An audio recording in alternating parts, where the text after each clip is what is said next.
নমস্কার বন্ধুরা, আজ আমি চলে এসেছি আরেকটা রেসিপি নিয়ে। আজকে তোমরা দেখতেই পাচ্ছ রাজমা। আমি সারা রাত্রিটা ভিজিয়ে রেখেছিলাম। আমি রাজমাটাকে ভিজিয়ে জল ঝরিয়ে নিয়েছি। আর এদিকে আমি ফোড়নের জন্য কড়াই একটু তেল বসিয়ে দিয়েছি রাজমাটা রান্না করার জন্য। আমি কিন্তু আগে সেদ্ধ করবো না, আমি একটু আলাদাভাবে রান্না করবো। এইভাবে রান্না করলে খেতে খুব ভালো লাগে। ফোড়নের জন্য নিয়ে নিয়েছি জিরে, একটা গোটা তেজপাতা আর একটা বড় এলাচকে আমি একটু ফাটিয়ে নিয়েছি। তেলটা প্রায় এখন গরম হয়ে এসছে, ফোড়নটা দিয়ে দেবো। ফোড়নটা একটু ভালো করে ভেজে নেবো।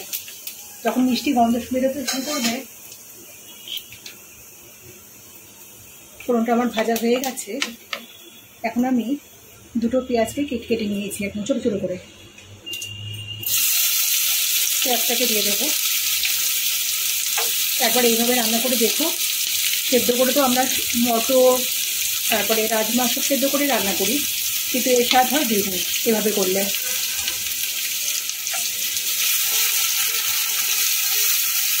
হালকা করে এটা ভেজে নেবো। পেঁয়াজটা একটু হালকা ভাজা হয়ে গেছে। এখন দুটো কাঁচা লঙ্কাকে কুচিয়ে নিয়েছি একদম ঝিরে ঝিরে করে, সেটা দিয়ে দিলাম। কাঁচা লঙ্কাটা দিয়ে একটুখানি নেড়ে নেবো। এবার এখানে 1 চামচ আদা রসুনের পেস্ট, যেহেতু আমি মিক্সিতে বেটেছি আমাকে জল দিয়ে বাটতে হয়েছে, এইটুকুনি মশলাটা বাটা যায় না। আদা রসুনের পেস্টটা আমি দিয়ে দিলাম। যতক্ষণ না কাঁচা গন্ধটা, মশলার কাঁচা গন্ধটা যতক্ষণ না যাচ্ছে ততক্ষণ আমি এটাকে ভাজবো।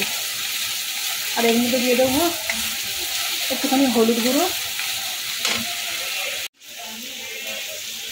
হলুদ গুঁড়ো অল্পই দিলাম, কারণ রাজমাটার থেকে একটা যখন সেদ্ধ করবো একটা কালো একটা ব্যাপার, একটা জল বেরোবে, হলুদগুলো হয়ে গেলে আমি অল্প করেই দিলাম। আমি এটাকে ভালো করে কষাবো। মশলাটা থেকে তেল ছাড়তে শুরু করে দিয়েছে। এখন এর মধ্যে দিয়ে দেবো দুটো টমেটোকে আমি ছোটো ছোটো করে কেটে নিয়েছি। আমি কিন্তু এতক্ষণ লবণের ব্যবহার করিনি। এবার আমি দিয়ে দেবো পরিমাণ মতো লবণ। লবণটা দিলে টমেটোটা তাড়াতাড়ি মরে যাবে। আমি রাজমার সমেত লবণ দিয়ে দিচ্ছি এর মধ্যে। টমেটোটা যতক্ষণ না গলে যায় ততক্ষণ আমি এটাকে কষাতে থাকি। টমেটোটা কিছুটা নরম হয়ে গেছে। এখন এর মধ্যে দিয়ে দেবো ধনের গুঁড়ো। একটা চামচের হাফ চামচ মতো ধনের গুঁড়ো দিয়েছি। আর এখানে দেবো লঙ্কার গুঁড়ো। আবারও ভালো করে কষাবো। এই মশলা থেকে তেল ছাড়তে শুরু করে দিয়েছে। এখন আমি এর মধ্যে দিয়ে দেবো রাজমাগুলো।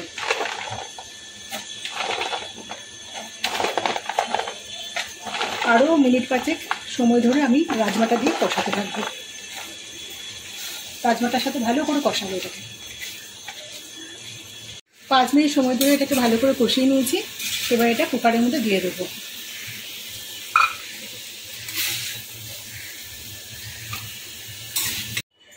আমি এখানে গরম জল দেবো।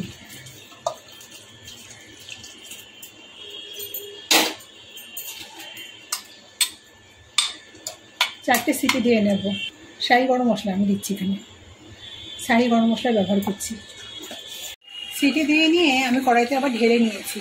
এখন আমি তেজপাতা আর বড় এলাচটা তুলে ফেলে দেবো, নাহলে গন্ধটা ভীষণ উগ্র হয়ে যাবে। এর মধ্যে আমি সামান্য একটুখানি চিনি দেবো। যারা আমার ভিডিও দেখেন তারা জানেন আমি সব রান্নাতেই চিনি ব্যবহার করি। আর দেবো অল্প একটুখানি কোচানো ধনে পাতা, অল্প একদম।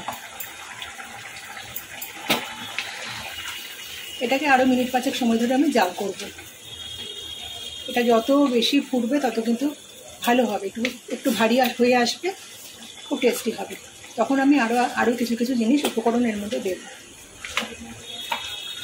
অল্প একটুখানি কসুরি মেথিকে নিয়েছি, হাতের মধ্যে গুঁড়ো করে নিয়েছি, এটাকে ছড়িয়ে দিলাম।